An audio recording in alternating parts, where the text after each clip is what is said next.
Chapter 9.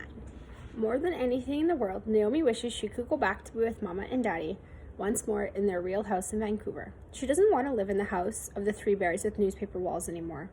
She wants to sleep in her own room where the picture birds sing above her bed and the real birds sing in the cherry tree in the backyard. But no matter how hard she wishes, they don't go home. And now, the crowded little gray house is even more crowded. A long-faced woman named Naomi Obisan has come to stay with them. She's not well, Obisan says, and they must take care of her.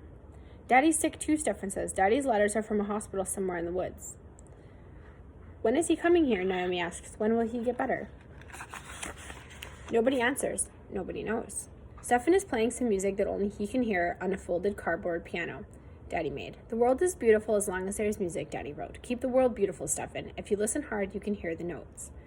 Stefan and Naomi pretend they are at home again in their Vancouver house and the cardboard piano is real. Naomi has to guess which song he's playing. Even if Naomi is older now, she likes the kindergarten songs best. They remind her of Mama. One wintry morning, Obisan is washing the breakfast dishes. She fills the basin from the water bucket by the stove. Plip, says the dipper, and shh, the water goes as it spills on the hot stove.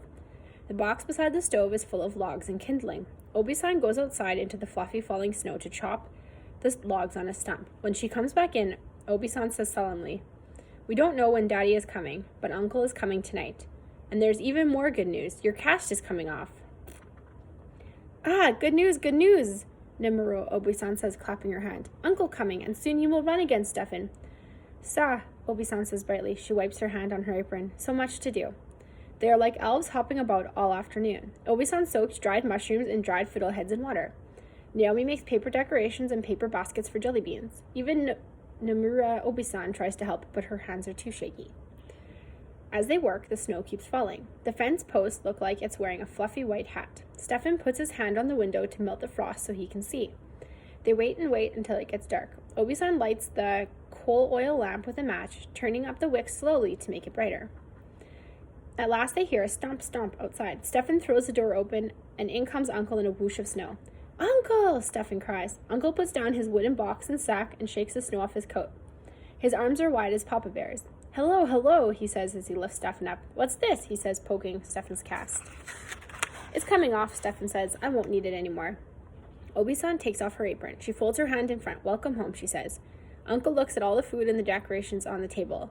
"Ah," he says, "it must be Christmas. You've come so far," Naomi Obisan says. She is sitting up in bed and bows forward. Uncle bows as well, and they both say, "Such a long time." Then he squats in front of Naomi and scratches his head. "And this little girl, who can she be?" he asks. He's joking, of course, but she wonders if she has changed. Adults are always saying how big children are getting. He turns to his sack and takes out 2 wooden flutes. With a whoop, Stefan leaps to Uncle, and then Stefan's fingers are dancing lightly over the smooth wood. At once the room fills with a bright dancing sound. Uncle slaps his knees as Stefan goes step hop, around and around the wooden box chairs. Stefan is like a rooster, crowing with his head up high. He plays and plays. "Oh, there will be dancing," Naomi Obisan says, tapping her slippers on the floor. "What a boy," Uncle says, patting Stefan on his back, "just like your father." And that's the end of chapter 9.